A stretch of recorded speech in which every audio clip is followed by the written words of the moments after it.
تو آج ایک بڑی دلچسپ اور بہت گہری حکایت سنتے ہیں۔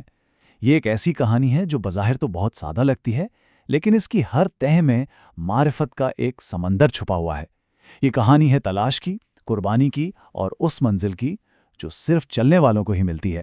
اصل میں یہ پوری کہانی ایک ہی بنیادی سوال کے ارد گرد گھومتی ہے، ایک ایسا سوال جو شاید کبھی نہ کبھی ہم سب کے ذہن میں آتا ہے کہ سچی معرفت یا وہ جو روحانی سکون ہے، وہاں تک پہنچنے کا اصل راستہ کیا ہے؟ اچھا، اس سوال کا جواب ہمیں 3 الگ الگ کرداروں سے ملتا ہے۔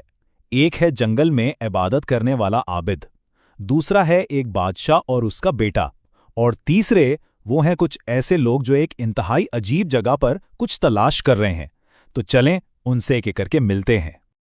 تو چلیں، کہانی شروع ہوتی ہے ہمارے پہلے کردار سے، یعنی جنگل میں رہنے والے عابد سے۔ اس کی کہانی ہمیں دکھاتی ہے کہ کیسے خالص ترین عمل بھی اگر اس میں روح نہ ہو تو وہ ایک کھوکھلی عادت بن کر رہ جاتا ہے۔ سوچیں ذرا، ایک شخص دنیا سے بالکل الگ تھلگ جنگل میں صرف اور صرف عبادت میں مصروف ہے۔ اس کی عبادت کا مقام ایسا ہے کہ اس کا رزق، اس کا کھانا سیدھا آسمان سے اس کے لیے اتارا جاتا ہے۔ بھائی بظاہر تو یہ روحانیت کی بلندی لگتی ہے نا؟ لیکن پھر کہانی میں ایک ٹویسٹ آتا ہے۔ ایک بادشاہ وہاں آتا ہے اور اسے عابد سے بھی بڑا روحانی انعام مل جاتا ہے۔ اب یہ دیکھ کر عابد کے دل میں ایک خلش پیدا ہوتی ہے، ایک شکایت جنم لیتی ہے کہ آخر ایسا کیوں ہوا؟ اور یہی وہ لمحہ ہے جو ظاہر کرتا ہے کہ اس کی عبادت میں کہیں نہ کہیں کوئی کمی رہ گئی تھی۔ اب یہ جو نقطہ ہے یہ بڑا دلچسپ ہے۔ یہ عابد کی اندرونی کشمکش کو بالکل واضح کر دیتا ہے۔ اس کی عبادت اب خلوص سے زیادہ ایک روٹین، ایک عادت بن چکی تھی، اور جب عبادت عادت بن جائے تو وہ روح سے خالی ہو جاتی ہے۔ اس کا فوکس تعلق پر نہیں، تکرار پر ہوتا ہے، اور پھر انسان کی روحانی ترقی وہیں رک جاتی ہے۔ تو عابد کے دل میں جو سوال تھا کہ بھئی بادشاہ کو اس سے بڑا درجہ کیوں ملا، اس کا جواب ہمیں ملتا ہے کہانی کے دوسرے کردار یعنی بادشاہ کے عمل میں۔ بادشاہ کو یہ بات اچھی طرح پتہ تھی کہ حقیقی علم اور معرفت شاہی تخت پر بیٹھ کر نہیں ملتی۔ اس کے لیے انا کو چھوڑنا پڑتا ہے۔ تو وہ کیا کرتا ہے؟ وہ اپنے بیٹے کو ایک استاد کے پاس بھیجتا ہے اور صرف ایک شرط رکھتا ہے کہ بھئی یہاں کوئی شہزادہ نہیں، یہاں سب برابر ہیں۔ اور یہاں شہزادے کا جو سفر ہے وہ تو کمال کا ہے۔ وہ اپنی شاہی شناخت کو پیچھے چھوڑ کر سب سے پچھلی صف میں جوتیوں کے پاس بیٹھتا ہے۔ یہ صرف عاجزی کا دکھاوا نہیں، بلکہ اپنی انا کو توڑنے کا، اسے کچلنے کا عمل ہے۔ اور جب انا ٹوٹتی ہے تبھی انسان خود کو علم حاصل کرنے کے قابل بناتا ہے۔ تو یہاں سے ہمیں پہلا اور سب سے بڑا سبق ملتا ہے۔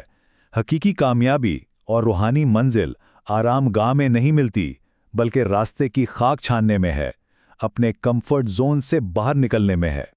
اور اب کہانی اپنے سب سے عجیب لیکن سب سے اہم موڑ پر آ جاتی ہے، جہاں ہمیں کچھ ایسے کردار ملتے ہیں جن کا عمل پوری حکایت کا نچوڑ بیان کر دیتا ہے۔ ایک دن بادشاہ یوں ہی اپنے محل سے باہر دیکھ رہا تھا اور اسے ایک بڑا ہی حیران کن منظر نظر آیا۔ کچھ لوگ اس کے اونچے محل کی چھت پر کچھ ڈھونڈ رہے ہیں، ایسے جیسے ان کی کوئی بہت قیمتی چیز گم ہو گئی ہو۔ بادشاہ تو حیران رہ گیا، ان کے پاس جا کے پوچھتا ہے، بھائی کر کیا رہے ہو تم لوگ یہاں چھت پر؟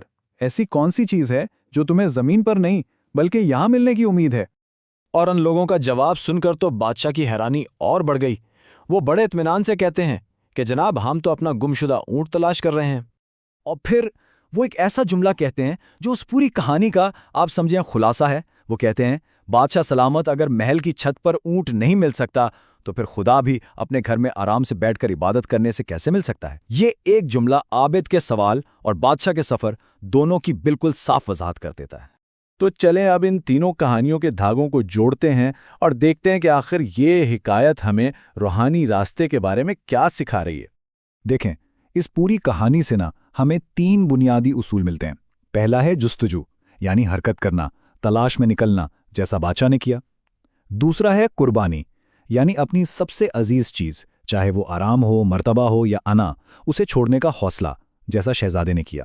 اور تیسرا ہے انکساری، یعنی خود کو مٹانا، کیونکہ علم حاصل کرنے کے لیے جھکنا ہی پڑتا ہے۔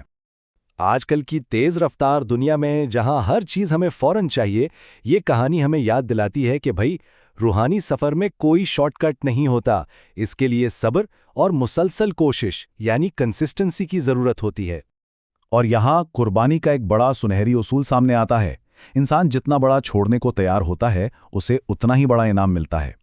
بادشاہ نے اپنی سلطنت، اپنا آرام اور اپنے بیٹے کا مستقبل داؤ پر لگایا، تبھی اسے وہ مقام ملا جس پر جنگل کا وہ عابد بھی رش کر رہا تھا۔